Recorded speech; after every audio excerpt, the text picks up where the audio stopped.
What inspired you to take up photography as a profession when you started? When I came back from the States in September 1985, I had a camera with me and I was looking for a job. I was a business administration major in marketing. And I was looking for a job and plus looking at the city in a new way because I'd come back after 3 years of education. And also I got a membership in a couple of years in a photography club which was called the Karachi Photography Club of Karachi. The club showed their work every year as a forum. The initial work which I did was basically photographing the streets and the culture and the fishing villages. We spoke a little earlier, a few days ago, about the Photography Club of Karachi, and you were talking about the kind of influence that it also had on you. When it first started up, could you talk about some of the people who were involved with it? Most of the members of the club were basically amateurs, serious amateurs, and they had enough money to have good equipment. And Danish Tapal was the president at that time, and with him there was Ayaz Rashdi, a senior photographer, and then there was Jamshed Masood, and there was also a photographer by the name of Miraj Siddiqui who's passed away now, and then Tamina Ahmed joined, was part of the club as well, and also after me Farah Mehboob also joined. I remember Farah Mehboob earlier sandwiching her transparencies because she's very experimental in her work from the very beginning, and she would show it and she would get criticized a lot. I learned a lot from the club because the club they had meetings at the Art Council or at the PSCC. You would get critiqued on how you shot it, what lens did you use, what exposure did you use, what is this film. But the most important questions which was supposed to be asked was like, what are you trying to say with the image? That somehow never directly came across. So either the photograph was good or bad and not composed well. After 89 or 90, I think I parted ways with the club. I mean, in my mind, I said there's something else happening. I drifted away from the club, but I had learned the exposures, the rules of composition, seeing. But then when you learn certain rules, I think there comes a time when you have to break the rules also. So that is when you start growing and developing your own signature. Then after you develop your signature, I think you have to learn to break that also. Somebody like Raghubir Singh had this book in which I suddenly saw he's using a lot of flash in available light. And then I started looking at certain images of this Italian photographer who'd shot the St. Peter's Church and shot the Medici Chapel. And then later on I also went to the Medici Chapel. And it's a small space. And he had a 250-page book out of that, So there's so many things you can do. It depends on how you see things. You're talking about a kind of education that came to you, a kind of self-education about photography that you put yourself through. And this sort of brings me to the question about the gallery that you started. Although I had shown in 93 in Chokandi Art Gallery, and then after that twice in Canvas 2005 and 2007.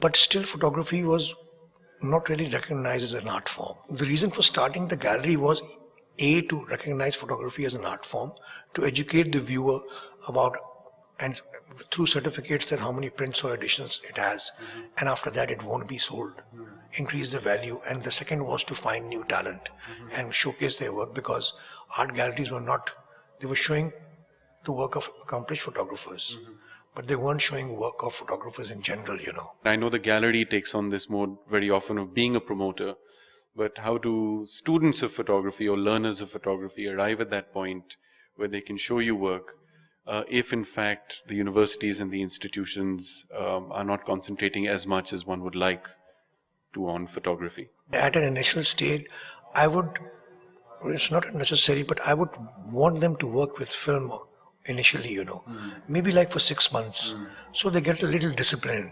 There's a friend of mine, Ali Sultan in Lahore. What he does is that he doesn't have access to film, but he takes a 1 GB card.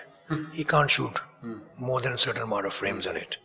So that's a discipline on its own as well, to work with one lens, like a fixed lens.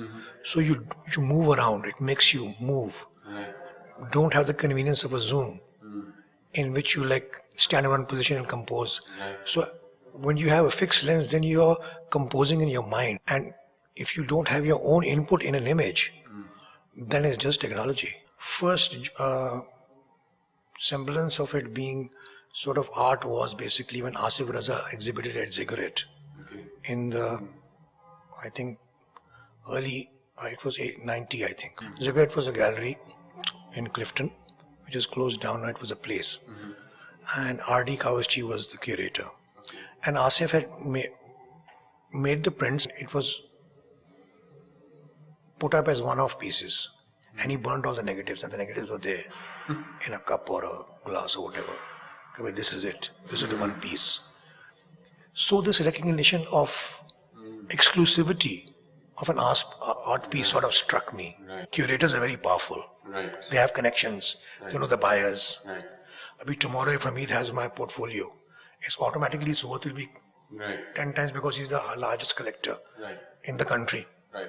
Khurram Qasim also has my prints. So automatically they have value because they're associated with them. I would like to draw sort of the next question to the inclusivity part of things, which is the importance of a collection or an archive, as you mentioned, and the importance of looking at different histories of photography.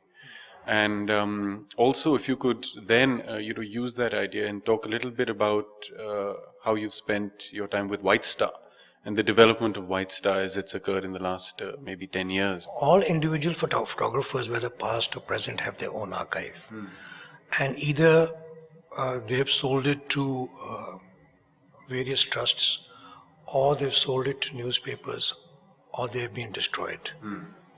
There's no such thing other than White Star, who is preserving or archiving work, and of course of colonial pictures and pre-partition pictures, which Hamid Harun himself has been very much involved in accumulating for White Star as a archive hub of the Dawn Media Group. We have a very fascinating, one of the most, for me, a fascinating archive of the Pakistan film industry. And of course we have works of the famous photographers like A. Sequeira. His picture was used on of Qaeda-ism on the 100-rupee note. And he started from there. Who you felt were the pioneering photographers, maybe in Asia, South Asia, or the West, that influenced you? In Pakistan, I was most interested and motivated in the work of S. Rollo. S. Rollo was a portrait photographer based in Lahore. He was English, but he was Anglo, so he chose to settle down here. He didn't marry. And he was famous for portraiture and bridal portraiture and family portraiture. I had no idea about the work involved in the negative, because at that time he was like a human Photoshop. He could make people like close their mouths or make them smile through his brush, which was an art in itself at that time. But then of course in the West, as I told you, I'm most impressed by Cartier-Bresson, Eugene Smith and Kodelka. These are my three favorites, whose work I've been following in book form. I've been lucky to see some of Cartier-Bresson's works in print as well. And the fourth person up close is also Salgado, by the way. He's also very good. If there were, let us say, 2 or 3 things that you would say to an emerging generation in Pakistan, what would that be? I think discipline is very important, and a body of work is they should work towards a body of work. And they should be less impatient. I feel that the younger generation is a little impatient. They want it now or yesterday. I mean, everything good takes a little time, And to have a cohesive body of work, you need a platform to show it to. Maybe a photographic festival for like 3 days, in which you call in people, 2 or 3 people from abroad. Let them talk about their work, show their work. Let them see work. The people here also should show their work. So that's the platform I think which this generation needs.